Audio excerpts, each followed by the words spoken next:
has not decided to follow the Arsenal football manager, Arsene Wenger, and retire. Because Mr. House, sorry, I apologise. I'm sorry to have to interrupt you, sir, but your microphone has just come on. Can you start from the beginning? Because this report makes some very good and fundamental points.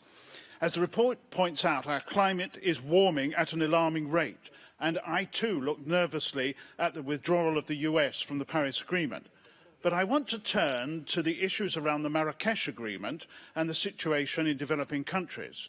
And I say this in my role as the UK Prime Minister's trade envoy to Nigeria, and I mention that to show that this is an example of a parliamentarian being involved with a developing country, and because this is a country that is heading for a population of 400 million people by 2050, making it the third most populous country in the world. It has an economy that has been based on oil and gas, which has led to many problems, currency and sustainability.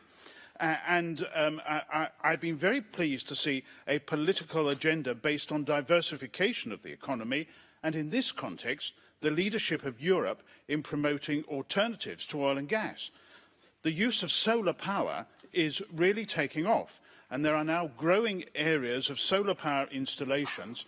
And this is really a good example of what the report calls well-informed and supportive actors taking a role in this country. Combine this too with moves to make the agricultural economy more sustainable, and we have a model for the developing world that I think is second to none.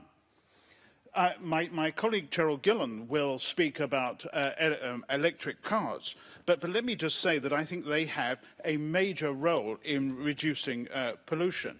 But in order to take that forward, what we need is some real policy coherence right across the board to make sure that that works, and she will explain more about that.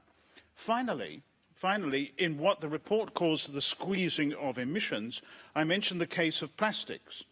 This is not only a question of protecting marine environments, it's also a case of limiting emissions. And I'm pleased to see that this is being tackled on a global basis, and it was tackled at the recent Commonwealth Heads of Government meetings in London, where the UK government allocated £20 million to curb environmental pollution that has been generated by manufacturing of plastics. As the report points out, the last 4 years have been the hottest on record for our planet, and we need to work hard to ensure that we do all we can to tackle the problem of emissions and to reduce them. And we need to ensure that we are working globally on this, as it is, above all, a global problem. Thank you very